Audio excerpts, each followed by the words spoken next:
Boa noite a todos, paz e luz em nossos corações. Mais uma vez nós nos reunimos aqui pelo YouTube online para que a gente possa continuar os nossos estudos das obras de Kardec, Pentateuco Espírita. Hoje nós iniciamos o livro O Céu e o Inferno, que vai tratar da justiça divina segundo o Espiritismo. O nosso link está divulgado na nossa página do Facebook, Fraternidade Espírita, Alvorada Nova, e as aulas ficarão gravadas aqui, para quem não puder assistir ao vivo. Vamos iniciar então com uma prece simples de elevação, serenando os nossos corações e pedindo à espiritualidade amiga que esteja conosco em mais esta tarefa de aprendizado, de despertar de conhecimento. Que Jesus abençoe o nosso esforço, que possamos gravar na mente e no coração os ensinos que aqui nós vamos obter esta noite. Graças a Deus e graças a Jesus. Qualquer dúvida que nós tivermos, nós levantamos a mão e eu abro o microfone para quem está online aqui com a gente. Ou, se for alguém que estiver assistindo pelo YouTube, faça a pergunta que o nosso companheiro Geraldo vai repassar para nós. Então, boa noite, meninos. Hoje nós iniciamos a primeira parte do livro O Céu e o Inferno. Ele é composto de duas partes, né? Uma parte de estudos propriamente ditos, e a segunda parte são comunicações registradas por Kardec nos seus estudos, né? Onde esse tema Céu e Inferno é abordado. Vamos começar hoje o capítulo 1. Eu leio o item 1. Tudo bem? Então vamos lá. O futuro e o nada. Só lembrando que o livro O Céu e o Inferno foi o terceiro livro publicado por Kardec em 1865.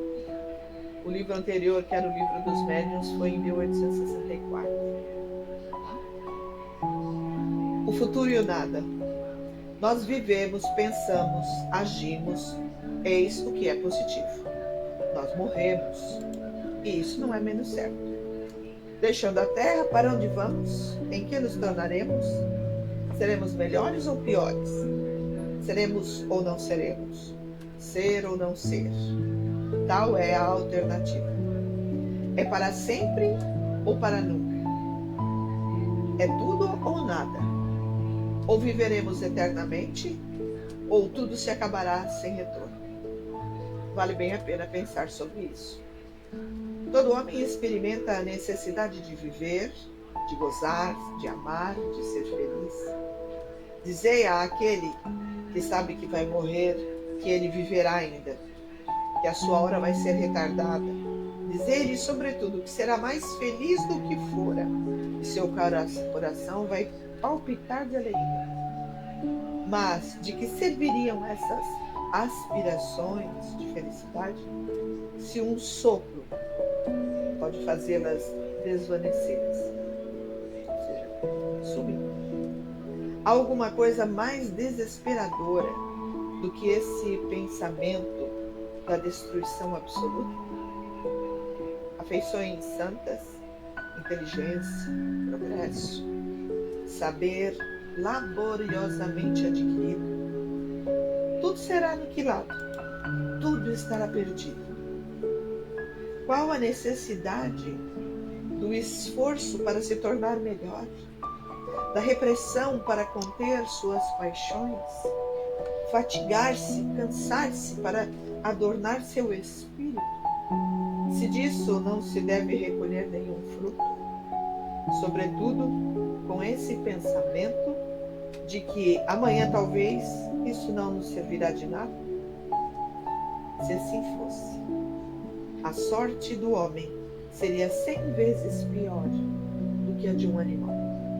Porque o animal vive inteiramente no presente, na satisfação dos seus apetites materiais, sem aspiração quanto ao futuro. uma secreta intuição diz que isso não é possível. Pode ler o 2, Edna?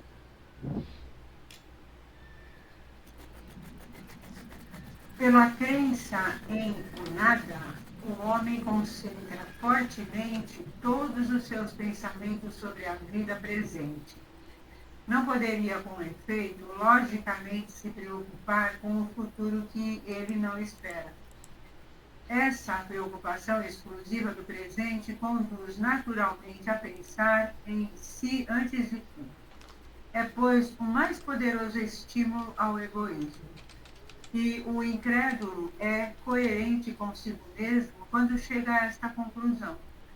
Gozemos enquanto aqui estamos, gozemos o mais possível, porque depois de nós tudo estará terminado.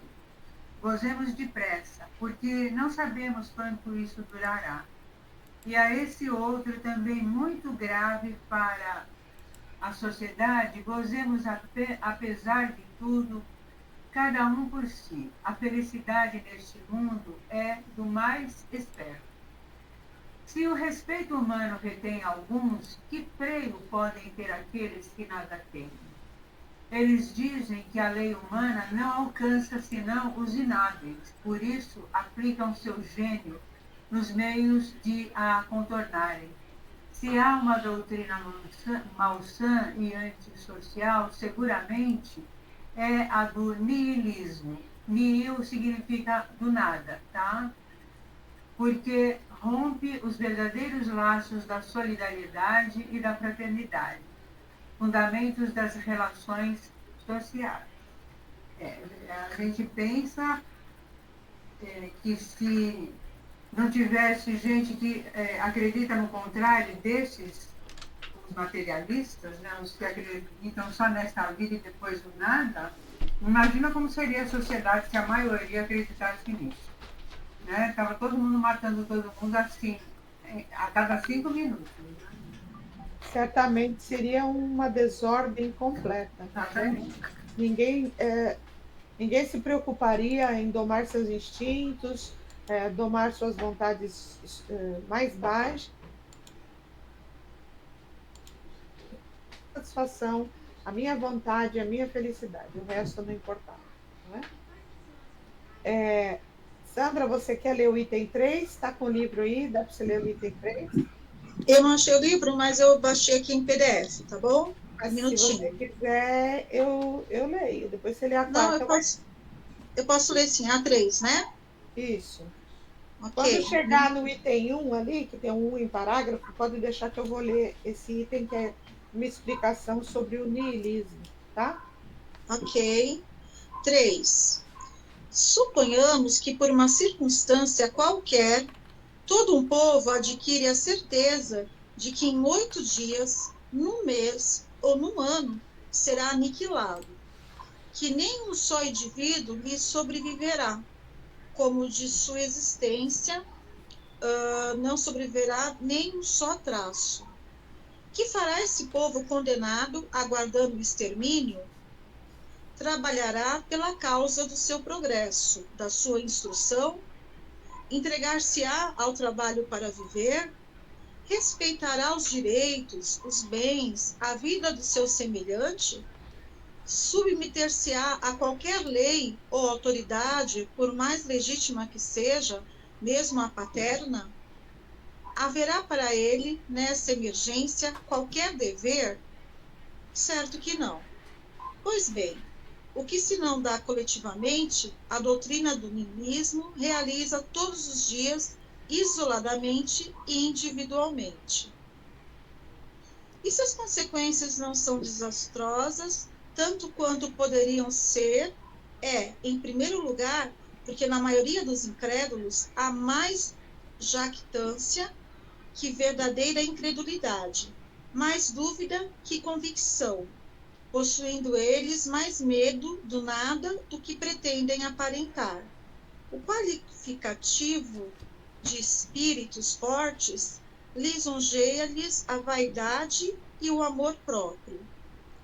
Em segundo lugar, porque os incrédulos absolutos se contam por ínfima minoria e sofrem, malgrado eles, a ascendência da opinião contrária e são mantidos por uma força material. Se um dia, porém, a incredulidade absoluta chegar a ser o pensamento da maioria, aí então a sociedade se dissolverá. Eis o que tende à propagação da doutrina nihilista. Então, deixa eu só explicar. Vou ler o textinho aqui, depois você continua, tá? Ok? Um jovem de 18 anos estava atacado por uma doença do coração, declarada incurável. A ciência havia dito, ele pode morrer em 8 dias, como em 2 anos, mas não passará disso. O jovem o sabia. Logo deixa todo o estudo e se entrega aos excessos de todos os gêneros. Quando lhe responderam o quanto uma vida de desordem era perigosa na sua posição, ele respondeu: que me importa, se não tenho senão 2 anos para viver? De que me serviria fatigar meu espírito? Eu gozo que me resta e quero me divertir até o fim. Eis a consequência lógica do niilismo. Se esse jovem fosse espírita, ele teria dito: a morte não destruirá senão meu corpo, que deixarei como uma veste usada, mas meu espírito viverá.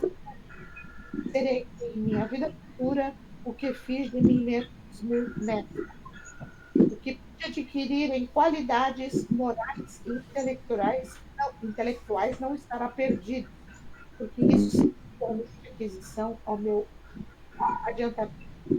Toda imperfeição de vibrar é um passo a mais para a felicidade. Minha felicidade ou infelicidade futuras dependem da utilidade ou da inutilidade da minha existência presente. É, pois, do meu interesse aproveitar o pouco tempo que me resta, evitar tudo o que poderia diminuir as minhas forças. Qual dessas doutrinas é preferível? Né? Pode continuar, Sandra. Fossem, porém, quais fossem as suas consequências, uma vez que impusesse como verdadeira, seria preciso aceitá-la, e nem sistemas contrários, nem a ideia dos males resultantes poderiam obstar-lhe a existência. Forçoso é dizer que, a despeito dos melhores esforços da religião, o ceticismo, a dúvida, a indiferença ganham terreno dia a dia. Se a religião se mostra impotente para assustar a incredulidade, é que lhe falta alguma coisa na luta. Se, por outro lado, a religião se condenasse à imobilidade, estaria, em dado momento, dissolvida. O que lhe falta neste século de positivismo, em que se procura compreender antes de crer, é, sem dúvida, a sanção de suas doutrinas por fatos positivos, assim como a concordância das mesmas com os dados positivos da ciência, dizendo ela ser branco o que os fatos dizem ser negro. É preciso optar entre a evidência e a fé cega. Aí está uma excelente. O texto do Kardec é excelente para confirmar para a gente, né, a importância do estudo dele feito através da ciência. Então, a ciência comprovando a vida depois da morte, né? É, e ele junta muito bem as palavras, junta muito bem os assuntos, né? É, ele escreveu esses livros, ele codificou a doutrina espírita no século do positivismo, né? Foi um século de muitas transformações, e onde a ciência deu uma deslanchada muito grande para a humanidade. Eu vou ler o 4, gente. É nesse estado de coisas que o Espiritismo vem opor um dique à invasão da incredulidade. Não somente pelo raciocínio, não somente pela perspectiva de perigo que ela ocasiona, mas pelos fatos materiais, fazendo tocar o dedo e olhar a alma e a vida futura.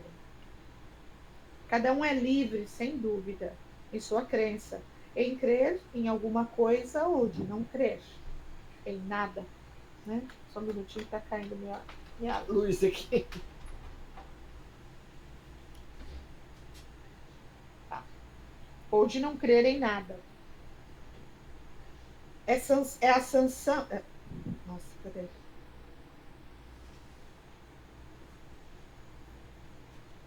Cada um é livre, sem dúvida, em sua crença em crer em alguma coisa ou de não crer em nada.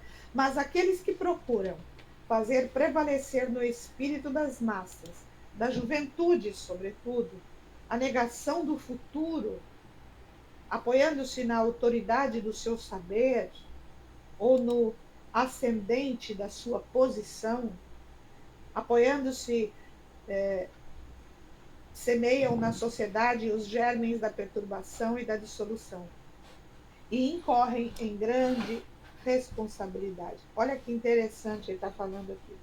Quem tiver conhecimento, quem tiver poder, comando, né, aqueles que governam, e continuarem confirmando a incredulidade, né, especialmente a juventude, fazendo prevalecer que existe o nada, que depois da morte, do nosso desencarne, não existe nada, vão incorrer em grave responsabilidade, porque eles vão fazer com que as massas, né, continuem na escuridão do conhecimento e não. Nossa, desmanchou tudo aqui. E não consigam perceber ou conhecer a verdade que o Espírito da Verdade vem trazer. Né? Há uma outra doutrina que nega ser materialista, é o item 5, estou lendo aqui. Há uma outra doutrina que nega ser materialista porque admite a existência de um princípio inteligente fora da matéria. É a da absorção no todo universal. Vamos até frisar isso para a gente comentar depois. Segundo essa doutrina, cada indivíduo assimila ao nascer uma parcela desse princípio que constitui sua alma e lhe dá vida, a inteligência e o sentimento. Na morte, essa alma retorna ao foco comum e se perde no infinito como uma gota d'água no oceano.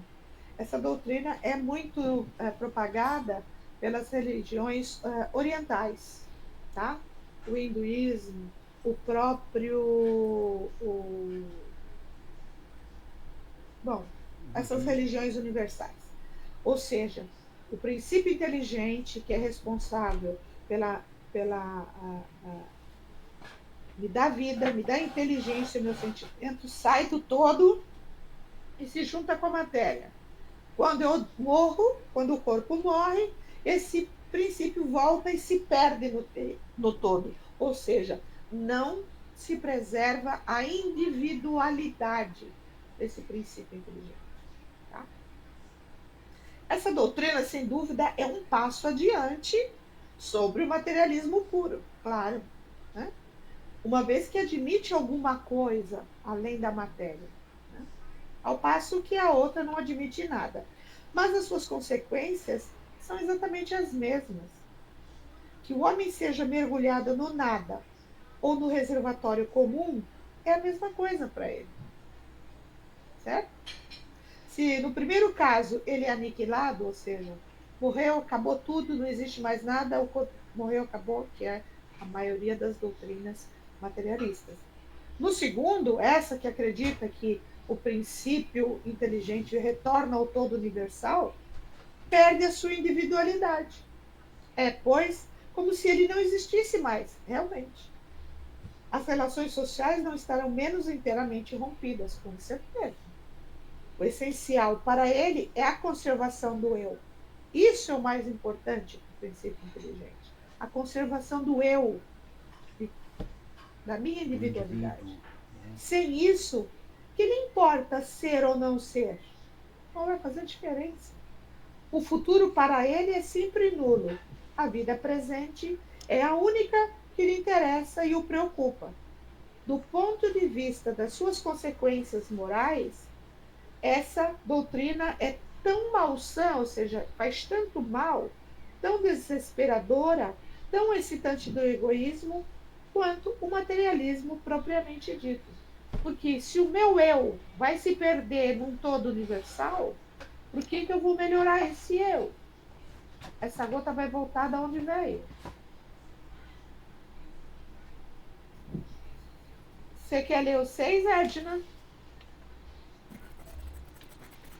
Por outro lado, pode-se aí fazer a objeção seguinte: todas as gotas d'água tiradas do oceano se assemelham e têm propriedades idênticas, como as partes de um mesmo todo.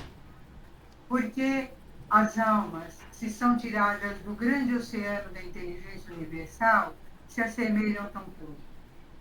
Porque o gênio ao lado da estupidez, as mais sublimes virtudes ao lado dos vícios, os mais ignóbeis, a bondade, a doçura, a mansidão, ao lado da maldade, da crueldade e da barbárie. Como as partes de um todo homogêneo podem ser tão diferentes umas das outras? Dir-se-á que é a educação que as modifica? Mas então, de onde vêm as qualidades inatas, as inteligências precoces, os instintos bons e maus, independentes de qualquer educação, e frequentemente tão pouco em harmonia com os meios onde eles se desenvolvem? A educação, sem nenhuma dúvida, modifica as qualidades intelectuais e morais da alma. Mas aqui se apresenta uma outra dificuldade. Quem dá à alma a educação para fazê-la progredir? Outras almas que, pela sua origem comum, não devem ser mais avançadas. Por outro lado, a alma, reentrando no todo universal de onde havia saído, depois de ter progredido durante a vida, aí leva um elemento mais perfeito, de onde se segue que tudo deve, com o tempo, se encontrar profundamente modificado e melhorado. Como ocorre que daí saiam incessantemente almas ignorantes e perversas? Quer dizer, é o tempo todo em contradição, né? É Isso. incoerência, na verdade é incoerência. Mas vê como Deus é maravilhoso, porque veio o positivismo. Exatamente. O positivismo é super importante porque ele não é nenhuma doutrina, como se diz, divina, nada disso, né? Mas Não, é uma filosofia é uma filosofia de pensar, uma maneira de se para pensar. você pensar. Você não aceita nada sem pensar, sem raciocinar, né? Até você chegar aonde precisa chegar. Isso é super importante, né? Porque estava todo mundo perdido nessas coisas aí, né? É interessante esse último parágrafo, companheiros, porque ele diz assim: se a alma melhora estando aqui, quando ela retornasse ao todo universal, ela ia fazer aquele todo universal um pouco melhor. Sim. E assim outra alma, e assim outra alma, e assim outra alma. De modo que esse todo universal ia se melhorando. Igual o exemplo que eu dou da caixa d'água suja entrando água limpa. Só que como é que ocorre sempre que vai sair desse todo universal? Sempre almas ignorantes e perversas. Exatamente. Não tem Então explicação. nunca vai Nunca ter tentei. evolução. Não teria evolução. Quer ler o 7 para nós, Sandra?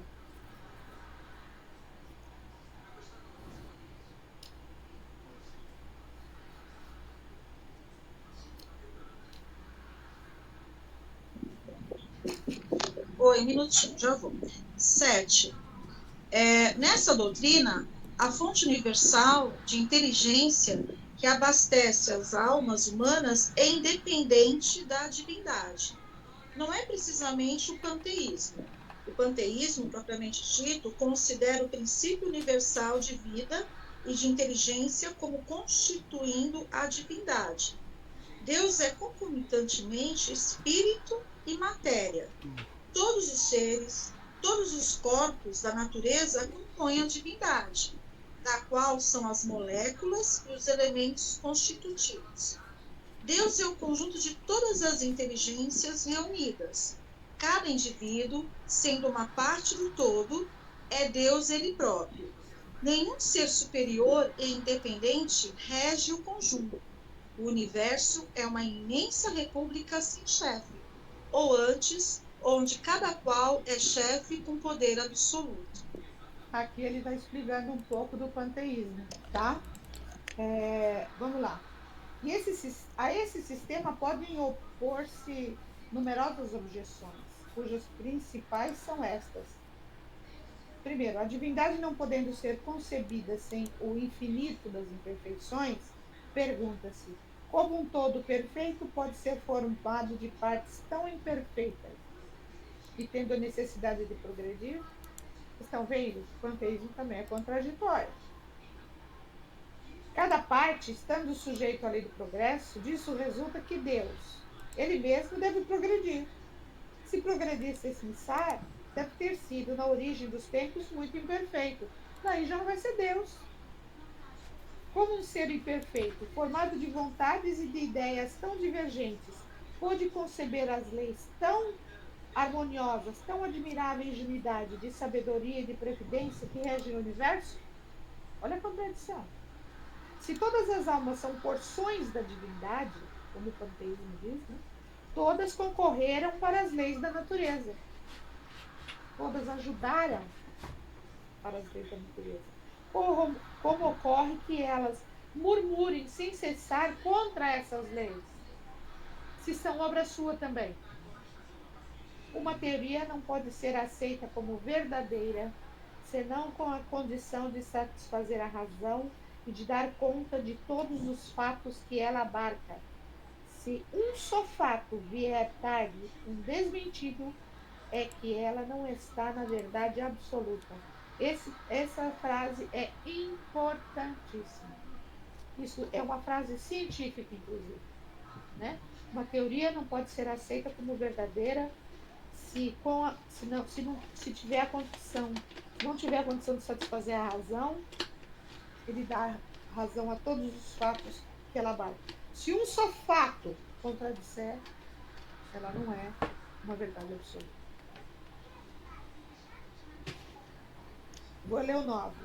Do ponto de vista moral, as consequências são também bastante ilógicas, porque vocês estão percebendo que ele está fazendo um paralelo entre o materialismo, depois o niilismo, agora o panteísmo, né? Relacionando ele com a doutrina dos espíritos. E ele fala sempre, ele questiona sempre a criação, o futuro e as consequências de cada segmento, né? De cada teoria, como fala assim. Do ponto de vista moral, as consequências são também bastante ilógicas. É primeiro para as almas, como no sistema precedente, que é o panteísmo, que é o anterior. A absorção num todo e a perda de individualidade. Se admite, segundo a opinião de alguns panteístas, que elas conservam a sua individualidade, alguns panteístas afirmam que sim. Deus não tem mais vontade única, ele tem a vontade do todo, da soma de todas as vontades. É um composto de miríades de vontades divergentes. A minha vontade de um, de outro. Ele está explicando tão simplesmente, mas é profunda essa análise, é filosofia pura. Além disso, cada alma, sendo parte integrante da divindade, nenhuma é dominada por uma força superior. Não incorre, por consequência, em nenhuma responsabilidade por seus atos bons ou maus. Não tem nenhum interesse em fazer o bem e pode fazer o mal impunemente, uma vez que é senhora soberana. Porque, após a morte do corpo, ela vai retornar para o todo e ela vai fazer parte da divindade. Olha a consequência lógica disso. Né? Dê a 10 para nós, Ed. Sim. Além de que esses sistemas não satisfazem nem a razão nem a aspiração do homem, se tropeçam, como se vê, com dificuldades insuperáveis, porque são impotentes para resolverem todas as questões de fato que eles suscitam.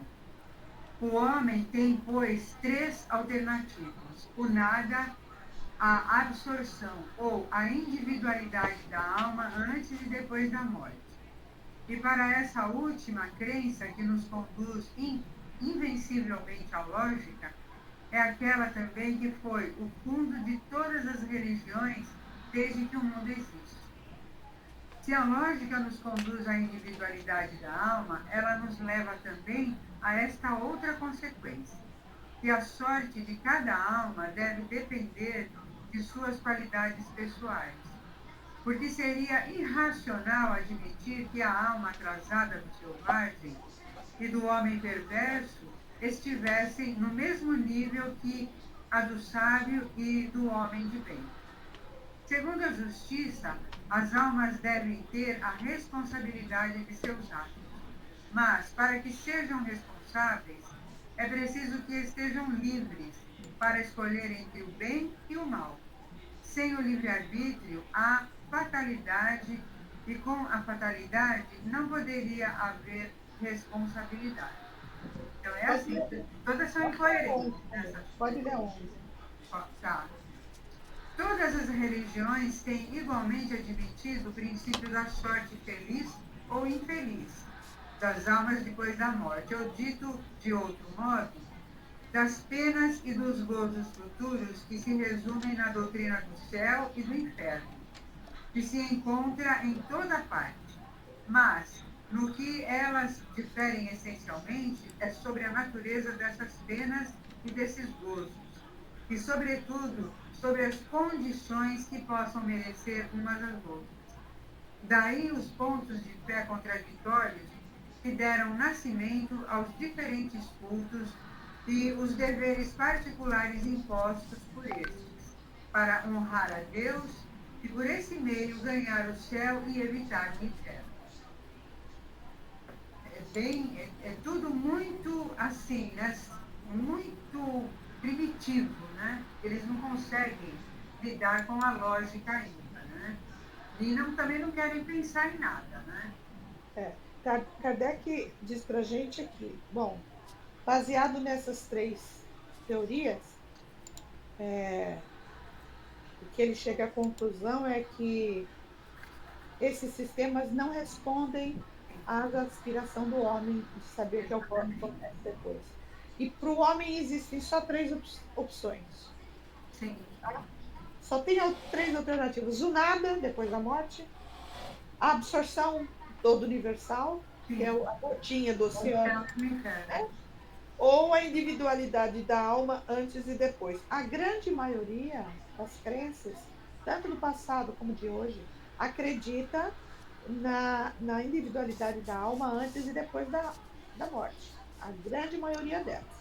A divergência básica nas religiões, tá? Isso eu falo das religiões, especialmente as orientais, ocidentais agora, tá? Porque as orientais, a maioria estão ligadas ao hinduísmo, à absorção do todo, ao panteísmo, etc, etc. A grande maioria, né? É, a lógica nos conduz à individualidade, ou seja, eu sou lá o que eu sou, o que eu fui aqui, tá? Só que eles divergem do que vai acontecer comigo depois. Como eu vou ser responsabilizado ou não pelos meus atos, pela maneira como eu vivi. Então, existe o céu e o inferno, existe o purgatório, existe arder no mármore do inferno, existe dormir eternamente até ser despertado, né? Pelo profeta, por Jesus, no julgamento final. O que acontece depois, essa é a grande divergência, né?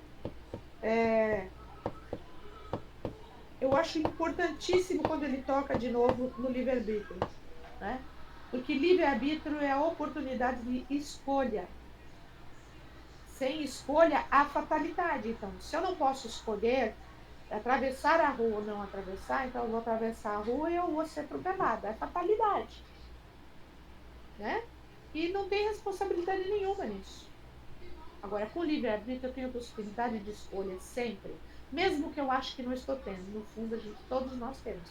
É o grande presente da divindade para nós, é o livre-arbítrio. 12.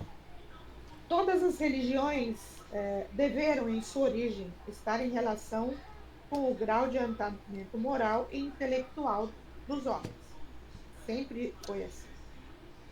Estes, muito materiais, ainda para compreenderem o mérito das coisas puramente espirituais, fizeram consistir a maioria dos deveres religiosos no cumprimento de formas exteriores, ou seja, os materialistas, né, aqueles que estão muito mais acostumados com as coisas materiais do que as espirituais, foram eles que criaram nas religiões os procedimentos externos. Então, tinha alguém que representava a divindade aqui encarnado, tinha o padre, daí tem o santo, tem o quadro, tem a vela, tem que fazer assim, assado, assim, a formato como funciona a adoração a Deus, tá?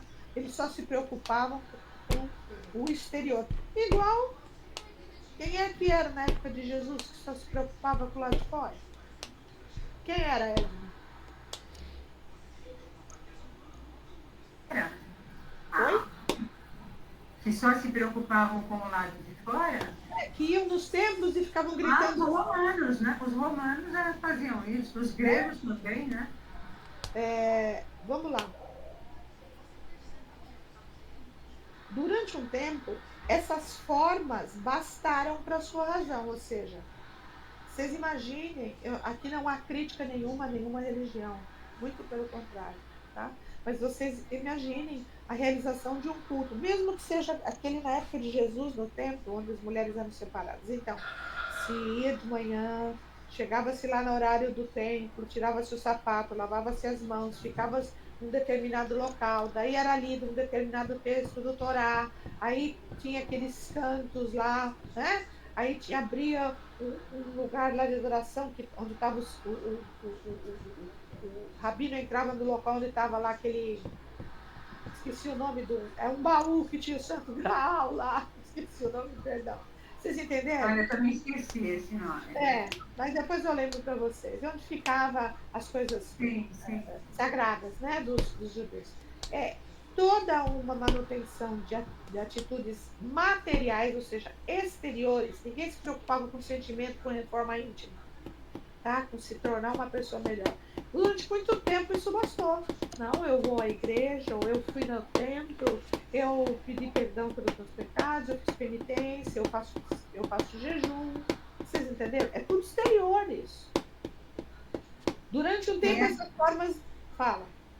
Não, tem aquela questão assim, dos sacerdotes, eles não se tivesse um pobre na rua, alguém passando mal, eles não nem sequer se aproximavam deles, porque senão eles teriam que passar por todo aquele processo de De limpeza. purificação. Lembra? Purificação. Um negócio tenebroso. Na realidade, então, é só a preocupação com a parte exterior. Externa, né? Mais tarde, fazendo-se luz em seu espírito, o espírito do homem, né? Com o passar dos séculos, né? Sentem o vazio que as formas deixam atrás de si. E se a religião não o satisfaz, mais abandonam a religião e se tornam filósofos. Vocês compreendem? Quando não faz mais, não me preenche mais, começa a ter aquele vazio aqui dentro, que a grande maioria de nós sempre teve, né? De saber, de entender. Aí eu vou largar isso, eu vou procurar outra coisa que tem que satisfazer esse anseio que eu trago aqui dentro de mim. Se a religião apropriada a princípio aos conhecimentos limitada dos homens houvesse sempre seguido o movimento progressivo do espírito humano, ou seja, se ela se atualizasse como o espírito humano se atualizou durante o século, né, não haveria incrédulos, porque está na natureza do homem ter necessidade de crer, de acreditar. E ele crerá se der um alimento espiritual em harmonia com as suas necessidades intelectuais. Então, o que houve foi um completo descasamento da necessidade espiritual do homem com as religiões. Se elas tivessem acompanhado essa evolução, né, não existiriam pessoas que não acreditam em nada, ou que acreditam naquela e não acreditam naquela. Okay?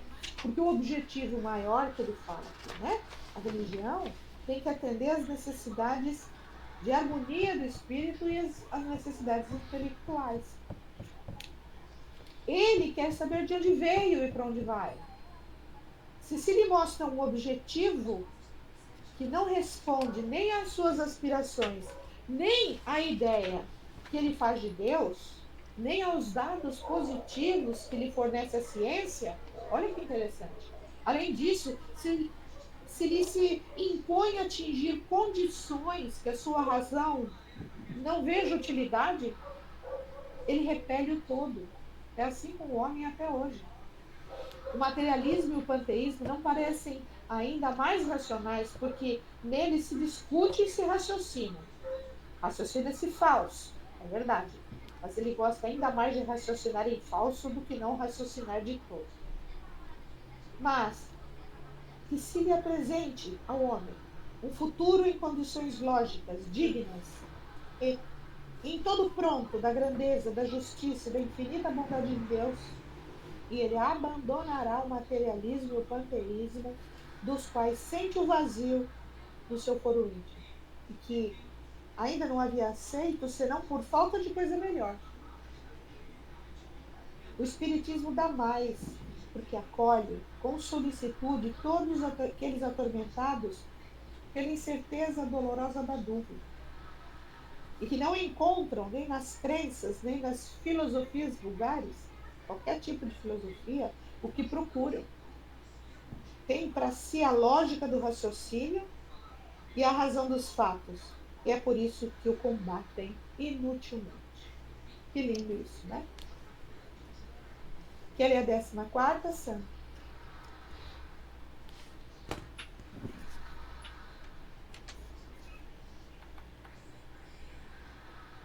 Tem que abrir o seu... Quer que eu leia? Eu leio. Pronto. Não, eu leio. Espera um pouquinho. 14ª. Instintivamente, tem o homem a crença no futuro, mas não possuindo até agora nenhuma base certa para defini-lo, a sua imaginação fantasiou sistemas que originaram a diversidade de crenças. A doutrina espírita sobre o futuro, não sendo uma obra de imaginação mais ou menos arquitetada engenhosamente, porém o resultado da observação de fatos materiais que se desdobram hoje à nossa vista, congraçará, como já está acontecendo, as opiniões divergentes ou flutuantes e trará gradualmente, pela força das coisas, a unidade de crenças sobre esse ponto, não já baseada em simples hipótese, mas na certeza. A unificação feita relativamente à sorte futura das almas será o primeiro ponto de contato dos diversos cultos, um passo imenso para a tolerância religiosa, em primeiro lugar, e mais tarde para a completa fusão. Olha que legal aí. Aqui ele já estava prevendo que as religiões iriam se fundir. E que o primeiro passo seria a, a, a, a sorte futura das almas. Vai ser esse ponto de aproximação. Para onde vão depois, né? Entre os diferentes cultos. Tá? E, com certeza, nós estamos caminhando para a unificação. Pode parecer que não, mas nós estamos. Mas olha, se você a gente for lá na Idade Média, em 1500, o Shakespeare já dizia: To be or not to be, this is a question. Isso é um questionamento de todas as coisas que rolavam e que eles ficavam loucos. Como ele era artista, né? Ele tinha mais sensibilidade. Os próprios... eu estudei no semestre passado começamos um pouco da filosofia e a gente estudou um pouco dos grandes filósofos, dos pré-socráticos e socráticos. E o grande mote, o grande isto que instigava todos eles, tudo bem, falaram sobre planejamento das cidades, da polis, disso, daquilo, mas tudo era baseado nisso, sabe? Por que estamos aqui? Para onde vamos? O que vai acontecer conosco? Né? Caminhamos para a evolução, muitas aprendizado de muitas construções de grandes estruturas, né? Como organizar a população, mas para que isso? Por que nós estamos aqui? Né? Sim. Capítulo 2, se bem que já vai dar 9 horas, né? Para a próxima aula, né? Que você acha? Vamos deixar para a próxima aula, tá? Que nós começamos 9h12 e daí atrasa bem por causa das vibrações aqui de terça-feira que eu tenho que Mas fazer. você vê que ele é legal porque os capítulos são pequenos, né? Então, exatamente. Mas eu acho que Então, nós vamos conseguir. Não, ele vai. Principalmente nessa parte, né? exatamente. Porque aqui ele vai, ele vai falar do temor da morte, depois do céu. Aí é maravilhoso. O item do Sim. céu é maravilhoso. Eu dei uma aula só sobre o céu e sobre o inferno. Uma aula de PowerPoint com mais de 35 lâminas, só explicando. Eu não lembro qual foi a aula agora, mas foi da IAE, acho que foi lá da FEA, inclusive. É legal. Né? E daí ele faz uma comparação de todos os céus criados, os céus dos gregos, depois os céus dos protestantes, os céus dos católicos, sabe? É muito bom, vai ser muito interessante. Então, nós vamos lá agradecendo a vocês que estiverem aqui online, agradecendo quem vai assistir depois. Obrigada pela espiritualidade que está sempre junto conosco. Nós agradecemos imensamente o seu carinho, sua proteção. Agradecendo assim, então, nós elevamos os nossos pensamentos para que eles possam ser levados como energias do bem. Todas as moradas da casa do Pai, ao nosso planeta imenso, todos os países que compõem o nosso lindo planeta Terra, especialmente aqueles que ainda estão em guerras, em conflitos, ou que sofrem de grandes catástrofes naturais, ou a fome, ou as doenças. Vibrando por toda a humanidade que sofre, toda, de qualquer motivo espiritual ou material. Vibremos amorosamente o nosso país, os seus dirigentes. Vibremos por aqueles que sofrem nos hospitais, nos asilos, nos penitenciários, nas ruas, abandonados de si mesmos, consumidos pelos vícios. Vibramos por nossos parentes, amigos, vizinhos, por aqueles que se dizem nossos inimigos ou não, empatados ou não. Vibremos por nosso lar, por todos aqueles que aqui estão pedindo a Jesus que deixe a sua luz, a sua harmonia e humildemente. Amém. Vibramos por nós mesmos. Abençoa a nossa caminhada, perdoa os nossos tropeços. Graças a Deus, Jesus. Queridos, muito obrigada. Até terça-feira. O Pai vai querer, se Deus quiser. Obrigada.